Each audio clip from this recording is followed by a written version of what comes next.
저 푸른 초원 위에 그림 같은 집을 짓고 사랑하는 우리님과 300년 살고 싶어. 그 푸른 초원 위가 언덕이며 이상향이 되는 것입니다.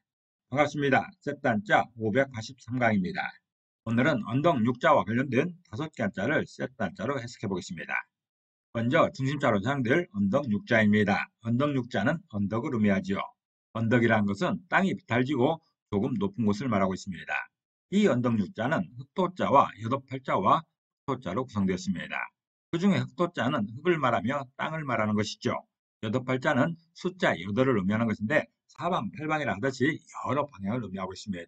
그리고 또 하나의 흑토자도 흙을 말하면서 땅을 의미하고 있습니다. 그래서 언덕 육자는 땅 위에 땅이 넓게 펼쳐진 곳이 언덕이라 표현하고 있습니다. 다시 말해서 언덕은 평지보다 높게 형성되어 있으면서 여러 방향으로 펼쳐진다고 설명하고 있습니다. 언덕은 이렇게 평지보다 높은 곳에 위치해 있습니다. 그리고 여러 방향으로 펼쳐지는 것이죠. 동서남북 어디로든지 향할 수 있는 곳이 바로 언덕입니다. 언덕 육자는 땅 위에 땅이 높게 펼쳐진 곳이 언덕이라 표현하고 있습니다. 다시 말해서 언덕은 평지보다 높게 형성되어 있으면서 여러 방향으로 펼쳐진다 설명하는 것이죠. 중심자인 언덕 육자에 또 하나의 부수를 추가할 때마다 또 다른 한자를 만날 수 있습니다. 이것이 바로 세트 한자입니다. 언덕 육자가 포함된 첫 번째 관련자는 문육자입니다. 문육자는 묻지를 의미하고 육지를 의미하기도 합니다.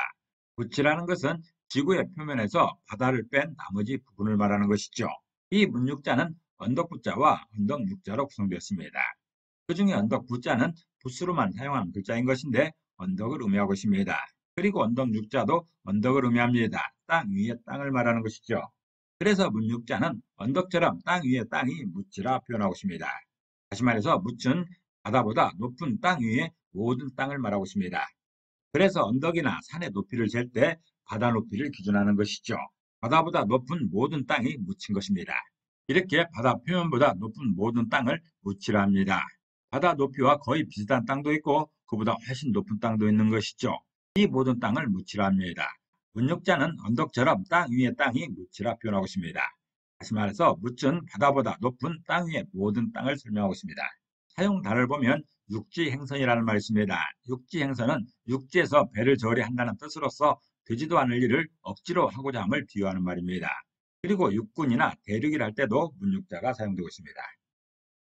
언덕육자와 관련된 두 번째 관련자는 화목할 목자입니다. 화목할 목자는 화목하다는 뜻이 있죠. 화목하다는 것은 서로 뜻이 맞고 정다운 것을 말하고 있습니다. 이 화목할 목자는 눈목자와 언덕육자로 구성되었지요. 그 중에 눈목자는 눈을 말합니다. 우리의 시선을 말하는 것이죠. 그리고 언덕육자는 언덕을 의미하고 땅 위의 땅이라 해석합니다. 그래서 화목할 목자는 눈을 언덕처럼 사용하는 것이 화목이라 표현하고 있습니다. 다시 말해서 언덕을 바라보듯 우리의 눈을 들어서 시선을 마주하면 화목하다는 그런 뜻입니다.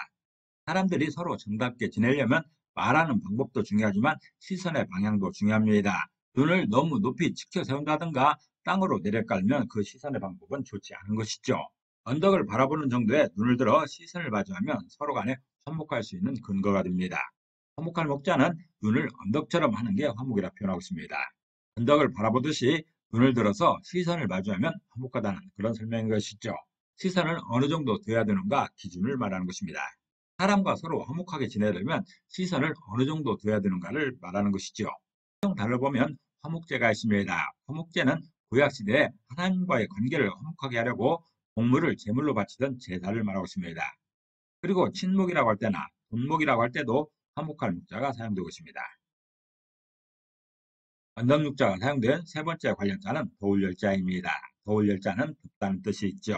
이 더울열자는 언덕육자와 둥글한자와 불화자로 구성되었습니다. 그 중에 언덕육자는 언덕을 의미하고 땅 위의 땅이라 해석하고 있습니다. 그리고 둥글한자는 둥글다는 뜻이 있는 것이고 불화자는 불을 의미합니다. 열기를 말하는 것이죠. 그래서 더울열자는 언덕이 둥글게 열기에 휩싸이면 덥다라고 표현하고 있습니다. 다시 말해서 언덕처럼 트인 곳에 열기가 전체적으로 휩싸인 그런 모양인 것이죠. 이렇게 언덕처럼 트인 곳에서 열기에 휩싸이면 여기 전체가 덥습니다. 피할 곳이 전혀 없는 것이죠. 겨울열자는 언덕이 둥글게 열기에 휩싸이면 덥다라 표현하고 있습니다. 다시 말해서 언덕처럼 트인 곳에 열기가 전체적으로 휩싸인 그 모양인 것이죠. 사용 단어로서는 이열, 지열이 있습니다. 이열, 지열은 열은 열로서 다스린다는 뜻으로서 힘에는 힘으로 강한 것은 강한 것으로 상대한다는 말입니다. 그리고 열정이나 열심히를 할 때도 도울열자가 사용되고 있습니다. 운동육자의 네 번째 관련자는 형세세자입니다. 형세세자는 형세를 말하는 것이죠. 형세라는 것은 기운차게 뻗치는 모양을 말하고 있습니다. 이 형세세자는 언덕육자와 둥글 한자와 힘력자로 구성되어 있습니다. 그 중에 언덕육자는 언덕을 의미하고 땅 위의 땅이라 해석합니다. 둥글 한자는 둥글다는 뜻이 있고 힘력자는 힘을 의미하고 있습니다. 그래서 형세세자는 언덕에 둥글게 힘으로 휩싸인 모양이 형세라 표현하고 있습니다. 다시 말해서 형세는 언덕처럼 뛴 곳에서 힘이 뻗쳐가는 그런 모양인 것이죠. 형세는 갇힌 곳에서 펼쳐질 수가 없습니다. 언덕처럼 트인 곳에서 펼쳐지는 것이죠. 언덕처럼 트인 곳에서 힘이 뻗쳐가는 모양을 형세라 표현하고 있습니다. 사용 단어를 보면 기호지세가 있습니다. 기호지세는 호랑이를 타고 달리는 기세란 뜻으로서 범을 타고 달리는 사람이 도중에 내릴 수 없는 것처럼 그만두거나 물러설 수 없는 강력한 형세를 말하는 것이죠. 또 세력이나 권세를 할 때도 형세세자가 사용되고 있습니다. 언덕육자가 포함된 다섯 번째 관련자는 제주예자입니다. 제주예자는 재주를 의미하고 기회를 의미하기도 합니다. 재주라는 것은 무엇을 잘할 수 있는 타고난 능력이지요. 이렇게 재주를 타고난 사람은 세상 살기가 아주 수월한 것이죠. 이 제주예자는 풀초변에 언덕육자와 둥굴한자와 이를 운자로 구성되었습니다. 그 중에 풀초변은 감투를 의미합니다. 머리에 쓰는 풀인 것이죠. 작은 명예입니다. 언덕육자는 언덕을 의미하고 둥굴한자는 둥글다는 뜻도 있고 좋다라 해석합니다. 그리고 이를 운자는 말하다는 의미가 있습니다. 그래서 제주예자는 언덕에서 좋다라고 말을 듣는 감투가 제주라 표현하고 있습니다. 다시 말해서 공개된 곳에서 사람들에게 잘한다고 칭찬 듣는 능력이 제주인 것이죠. 이 둥글한 자를 좋다라고 해석한 이유는 어디 한 곳, 원한 곳이 없이 모두가 둥글둥글한 그런 모양이죠. 흠잡을 데가 없는 그 모양이어서 좋다라 해석하고 있습니다. 제주라는 것은 공동체에 도움되는 기술적 능력입니다. 그런 기술적 능력을 가지면 모두가 칭찬하는 것이죠. 모두가 좋다라고 합니다. 모두가 좋다라 하면서 부러워하는 것이죠. 그렇게 재주 가진 사람이 능력을 펼치게 되면 그 성적대로 칭찬을 하면서 큰 영광을 안기는 것이죠. 이렇게 트로피를 받으며 큰 영광을 안게 됩니다. 이때 머리에 쓰는 게 바로 풀이죠. 풀로 만든 월계관입니다. 그래서 풀초변을 작은 명예라 해석하는 것이죠. 제주의 자는 언덕에서 좋다라고 말을 듣는 감투가 제주라 표현하고 있습니다. 다시 말해서 제주는 공동체에 도움이 되는 기술적 능력입니다. 사용 단어로서는 탐욕무예라는 말이 있습니다. 탐욕무예는 욕심에는 재주가 필요 없다는 뜻으로서 뇌물을 탐함에 있어서 끝이 없음을 이루는 말입니다. 그리고 예능이나 세례를 할 때도 제주의 자가 사용되고 있습니다.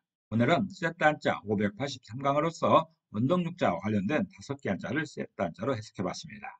오늘 배운 것을 다시 한번 요약하겠습니다.